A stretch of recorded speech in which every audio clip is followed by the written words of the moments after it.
This is Ryan Watches a Movie, where we get our friend Ryan to watch a movie and tell us what he thought. On balls out in the laundry yard. Watching the Grunion Pro Magi.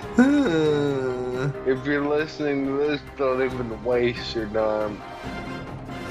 Hello, welcome to Ryan Watches a Movie. This is episode number 239. My name's Adam Patterson. Joining me today, we've got Kevin Rakestraw. How are you, Kevin?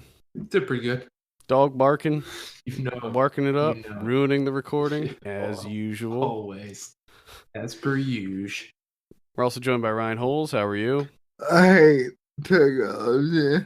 We all do, buddy. I love it. It just makes me mad sometimes. I was reading about today. It was they reported that Apple is developing an app for the Apple Watch that actually measures your blood glucose level. What? So if you're diabetic, it's gonna be constantly measuring your blood glucose level, and it's apparently non-invasive, so you don't have to. So it's not gonna be like the watch has needles that are like jammed into your hand or anything. Wow. You set it on a schedule every hour on the hour. It just stabs you. If they apparently they're doing clinical trials on it right now. Like, they're actually testing this technology. Apparently it uses high-powered optics. So it's like light that penetrates through the skin and can measure your glucose levels. That's crazy. If it works, that could be a game changer, because that's huge. Yeah, At least for people that have diabetes that only test their blood a couple times a day, they can run into problems if they test it in the morning and something happens, they get a spike or something. No more sugar spikes randomly. So I guess we'll see what happens with that. What movie do we have you watch this week? Unforgettable. Unforgettable. Picked this in honor of Unforgettable coming out. Wait, hold on. What? Yeah, so there's a movie called Unforgettable coming out this week. We picked a movie called Unforgettable from 1996. Leo picked this one out. Thank you, Leo in Cleveland, for picking this one. If you want to pick Ryan's movie, send us an email, podcast@filmpulse.net. Give us some suggestions, like Leo did. I have a synopsis here for this one. This is the one with Ray Liotta. There's actually a number of unforgettable movies and TV shows and whatnot. This one is the one with Ray Liotta. I have a synopsis here. Unsuccessfully framed for his wife's murder, Dr. David Crane attempts to find the real culprit by utilizing a new drug that allows him to experience the memories of other people firsthand. As he gets closer to the truth, the injections begin to take their toll on his life. Additionally, a history of alcoholism, a career crisis, and the involvement of police officers in the murder all conspire to prevent Dr. Crane from learning what really happened. The challenge, then, is for the doctor to overcome these obstacles before his time runs out. I like how they explain the challenge, but you didn't map it out with everything you just told me. Exactly. Ryan, tell us a little bit about Unforgettable that synopsis didn't. Well, first I need to share a love story. I had no idea that this is based on a movie called Unforgettable. Or not based on it.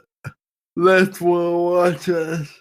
Right. I get what you're saying. I saw the trailer right after I watched the movie, and it instantly had the Bing Crosby Unforgettable song in the movie.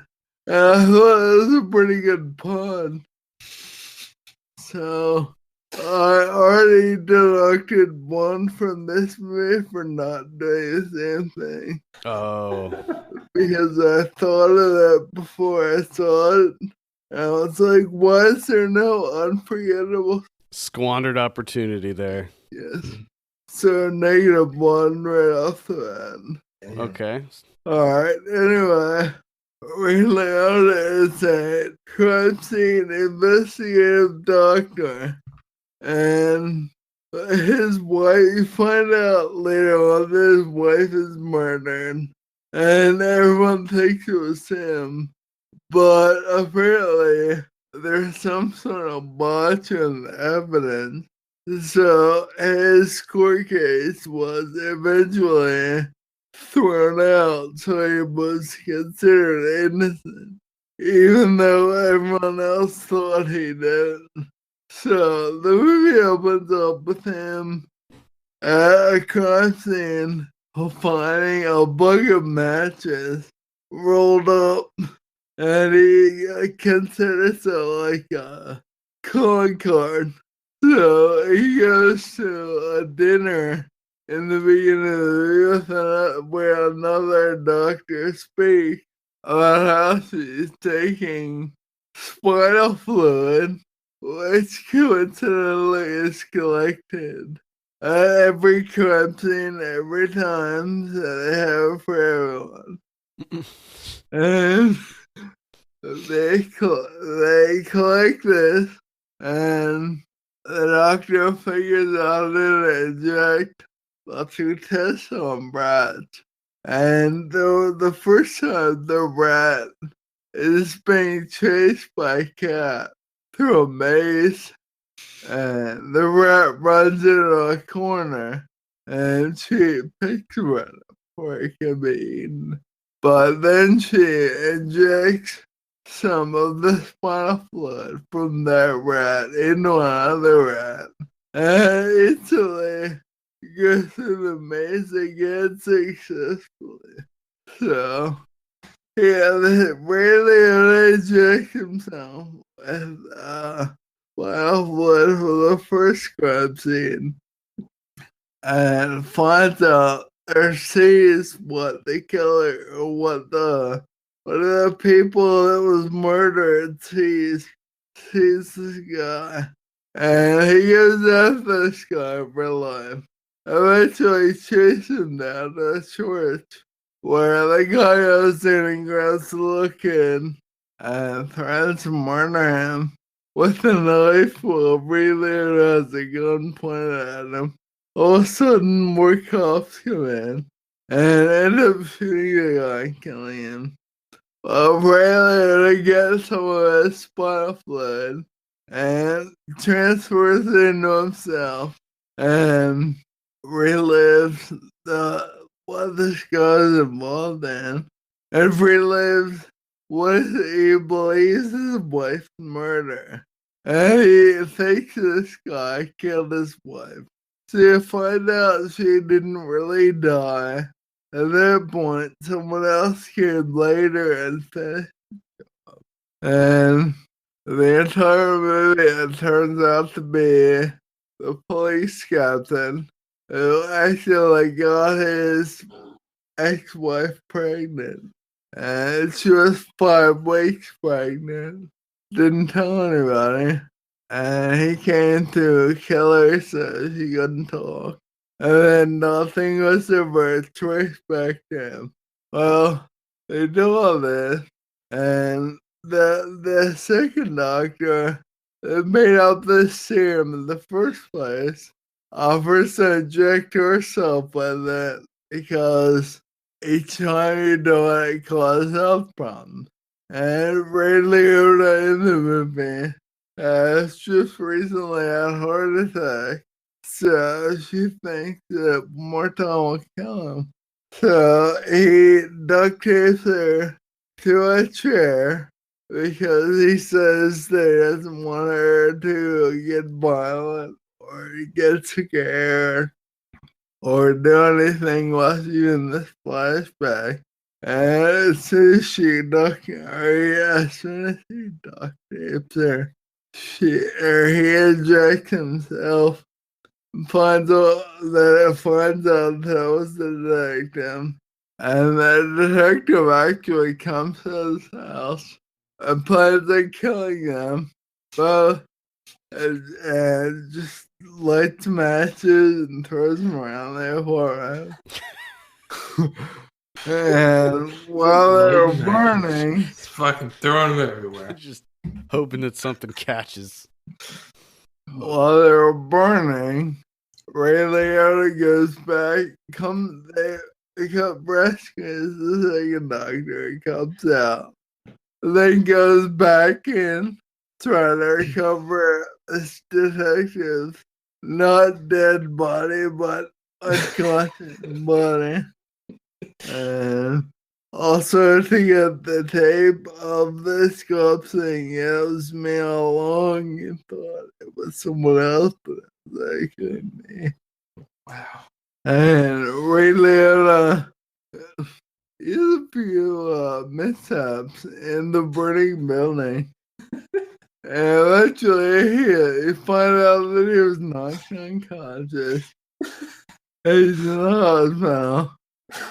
And the ending scene is the one doctor talking to another detective while Bradley is in dreamland because he's in a coma. And he's with his dead ex-wife, and they're playing with the kids who aren't dead, but they're also in the dream. And then the ex-wife, who is dead, fades out of the dream. What? And then movie over. What?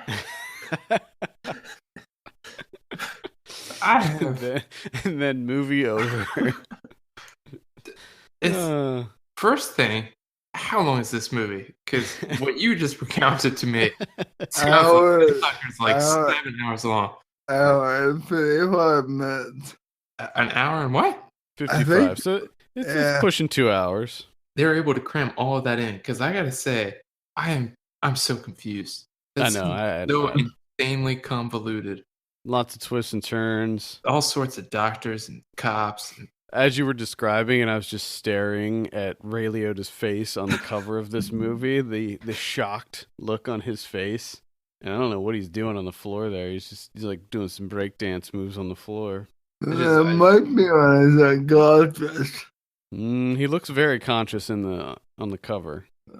We do have one floating head on that cover.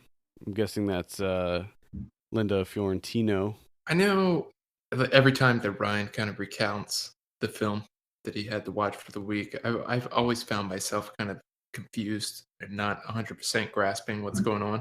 But this is the worst I've ever experienced. Yeah, I'm not really sure what this movie's all about, other than it sounds like there's lots of twists and turns going on here. There's like a detective, and he got Ray Liotta's wife pregnant? Is that what happened? Or was it his wife or his ex-wife? They were together at the time, I believe. Okay. So I'm assuming his wife.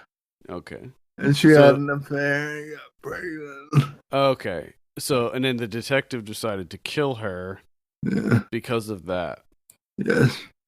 But the first guy, the guy that took the little kid before he got shot, he went to their house beforehand on the same night and strangled her, just like randomly. And they thought she was dead, but she wasn't dead until the other guy came back and beat her with a fire poker and killed her. Terrible. With a what now? Fire poker? Yeah. Oh, Jesus. So, the science sounds plausible. You just inject spinal fluid into yourself. Where do they inject it into? Just their arm or what? And each time they do it, each time Ray Liotta does it, it's like he's injecting himself with heroin. So he just does like he has rub both his hand up, make his veins pop out, and then inject himself. So he's all into that spinal fluid. He is addicted to that shit. Yeah. Now, is it straight spinal fluid, or is it some sort of concoction that's made there's with some other stuff in there? So they cut it with other things. I was gonna say, because it'd be funny if that was like the premise. It was just straight up spinal fluid. Just because I would have a feeling that if it's straight up spinal fluid, that if you inject that into your vein, you would just automatically die. Because I don't think spinal fluid's supposed to be in your veins. Probably not. But I also feel like that would be like someone would have found that out by then where all you got to do is inject spinal fluid and you can see the memories of whoever's spinal fluid that belongs to. Well, that's that's weird too, that they're like, where do memories reside? Spinal fluid. Of course.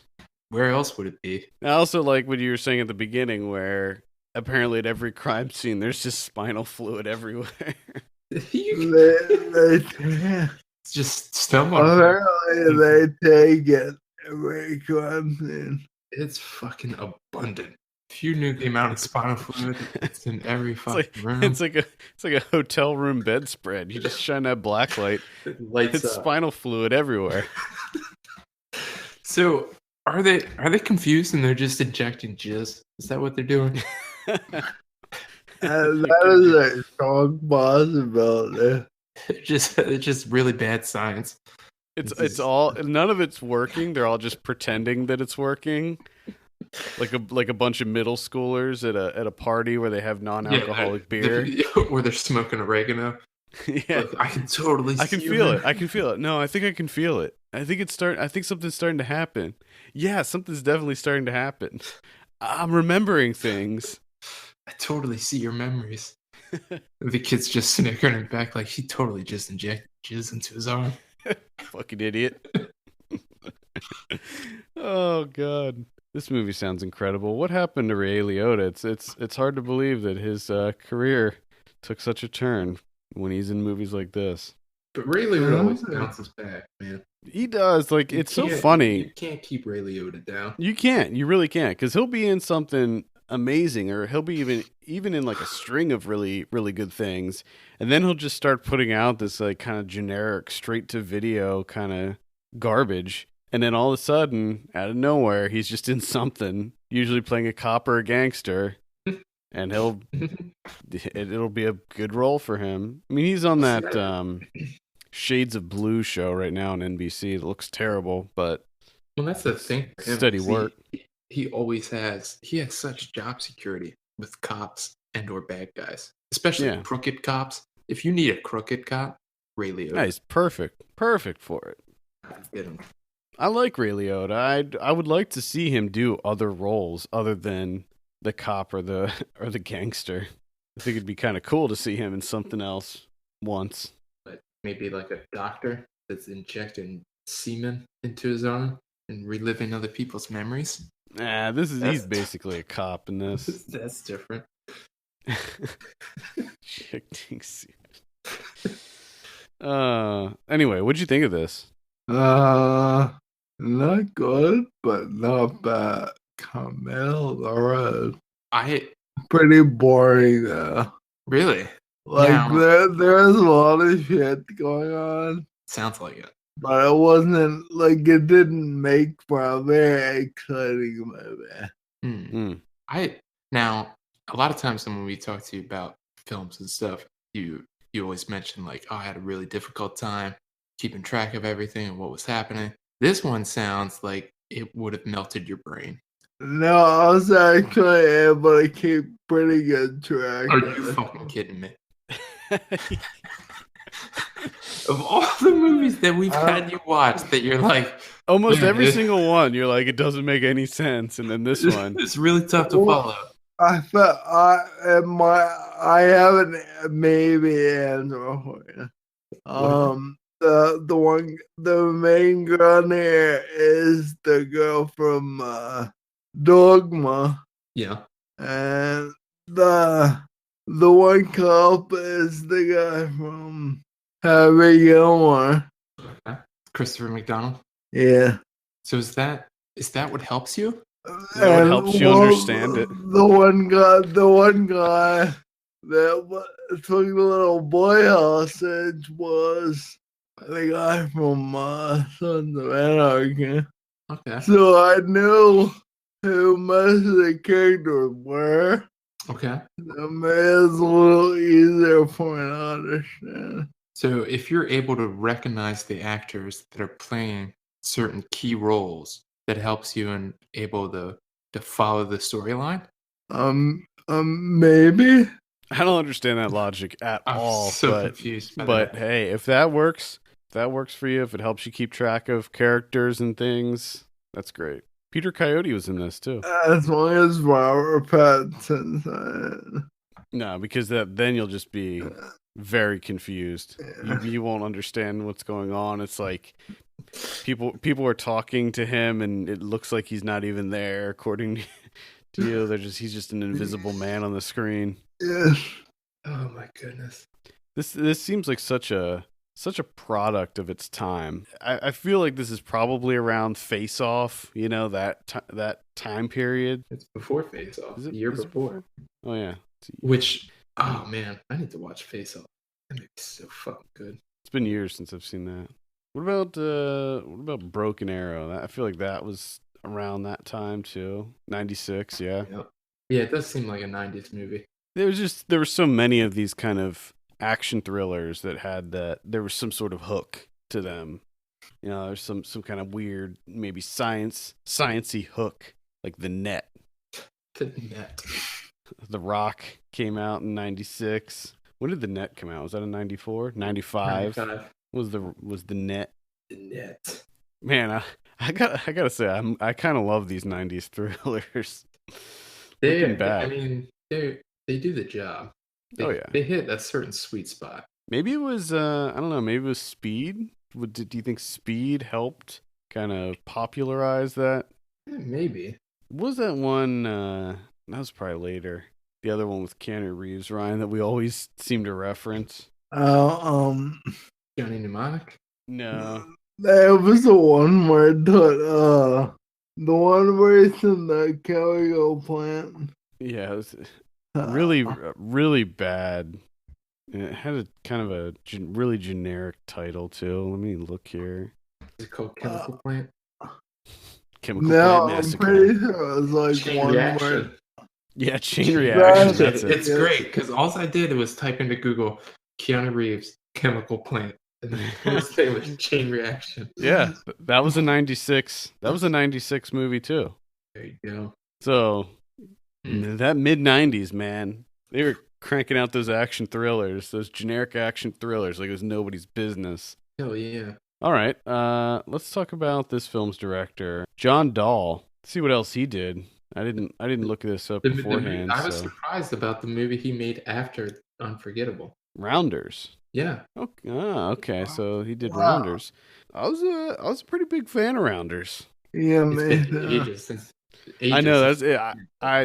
That might be one of those ones that does not age well. Yeah, I have a feeling that movie's terrible now. But he also did I think you're Joyride. probably right. Yeah, Joyride. That was the one with Paul Walker, right? Steve Yeah. Zahn. That one was good. Joyride was good. I liked that one. Then he did You Kill Me in 2007. That was the one with Ben Kingsley and Téa Leoni where he played a hitman. Ben Kingsley played a hitman. That's another thing that was really popular for a time, like the aging hitman. Yeah, the hitman comedies. If I remember correctly, You Kill Me was actually pretty good. Like, it's got a terrible name and a bad cover, but if I remember correctly, the movie was decent. I may be getting that mixed up with the Pierce Brosnan one. I think that was called like The Matador. Yeah. Yeah. That I might be getting those two mixed up, but I don't know. Then he did a whole bunch of TV stuff. Pretty much nothing but TV after You Kill Me. Like a ton of TV. Yeah, they shut him down. He did 2 episodes of Iron Fist. Maybe that explains why Iron Fist sucked so hard. Probably not. Justified. Yeah, Ray Donovan. What? Is that Ray Donovan in there? Yeah, he did 6 episodes of Ray Donovan. He did Californication. 10 episodes of Californication. 16 episodes of Dexter. Yeah, 16 episodes of Dexter. So he's a big player in the Dexter show. 4 True Bloods. Yep. So yeah, he's been unfortunately it seems like he's been relegated to TV, but it seems like he has a really good career going with the TV stuff. So, you know, at least he's still working. A lot of these directors that we talk about kind of just disappear. Yeah. John Dahl's still making money. Oh, but Ray Liotta injecting semen in this one. Just straight mainlining it right into the old forearm. Fucking give me those memories. Need them. Give me those memories. So wait a minute. Does he say that as he's doing it? I need those memories. Let's say it was semen, and the female doctor injected. Would that travel from her bloodstream to her No, wait, ovary? stop. Don't say that out loud. Come on, man. That would be a pretty cheesy movie to make. She gets pregnant and experiences the memories. It would be even better if it didn't travel to the ovaries. It just all of her veins just got pregnant.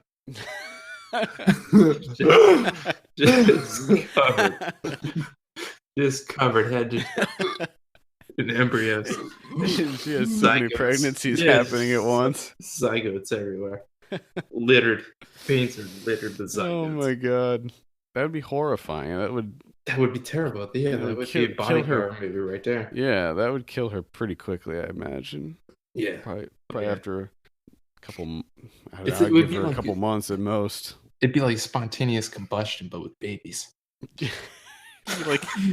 be like a spider giving birth. It would burst open. It'd be like sweet Jesus. All right. Let's move on from that horror show. Let's give you a drum roll, Ryan. What do you give Unforgettable? 4. That's a 4 out of 10. That was like a timid 4 too. Yeah, it was a quiet, it was a whispery. I was gonna say 5, and then I remembered in my head that I deducted 1 for there was a -1 for the song. Yep. He's quick on his feet with that math. Now, what do you think about the new one that's coming out, Unforgettable 2017, starring Katherine Heigl? No, Mom, God.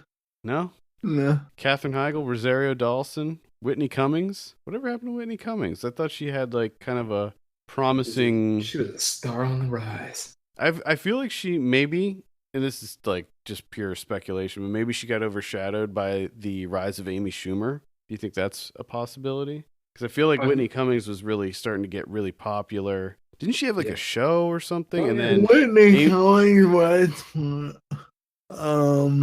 they were both terrible. 2 Broke Girls. 2 Broke Girls. Yeah. Broke Girls. Oh, yeah, okay, she's so that Whitney. I just remember seeing her name at the beginning of the time. Because that show's always on TBS. Well, not always, but a lot. That show's terrible. Just terrible. Oh, she's the co-creator of 2 Broke Girls. That's alright. There you go. 2 Broke Girls. Just 2 broke girls. I got no money. I guess that's what she's doing then. She's like behind the scenes. Sure. At any rate, I am not too into Unforgettable 2017. Kevin, what's your take on it? I never even heard of this movie until just now. What? I'm kind of bummed to see Rosario Dawson at the top of that bill. I know. Tessa Conover is barely coping with the end of her marriage when her ex-boyfriend David becomes happily engaged to Julia Banks. Not only bringing Julia into the home they once shared, but also into the life of their daughter Lily. Oh man. Trying to settle into her new role as a wife and stepmother, Julia believes she has finally met the man of her dreams, the man who can help her put her own troubled past behind her. But Tessa's jealousy soon takes a pathological turn until she will stop at nothing to turn Julia's dream into her ultimate nightmare. Oh, gosh. This sounds like a 90s movie. That's what this sounds like. Heigl versus Dawson. Watch out. Well, there's clearly one winner there. Throw it out for the ages. And it is not Heigl. She aged very poorly, but... She aged poorly? Yeah. Damn. So did you. Fucker. You can say what you want. I'm not a movie star. Oh my god. I don't think she aged poorly. She does not look good. She didn't age poorly. She looks pretty much the exact same. I'll tell you who aged. You know what? I'm not.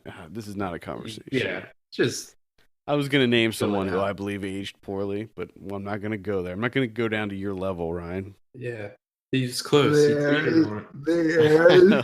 The air is clear down there. Yeah. All right. Any final thoughts on Unforgettable? Either one of them? No? All right. That'll do it for this week. Thank you so much for tuning in. You can send us your questions and topics to podcast@filmpulse.net. You can follow us on Twitter @FilmPulseNet, @FilmPulseKevin, and @MyLegsDon'tWork. And if you have a minute, take a look at our Patreon page, patreon.com/FilmPulse. Consider helping us out by becoming a subscriber. For Kevin Rakestraw and Ryan Holes, my name's Adam Patterson. We'll see you next week. All right. See you later.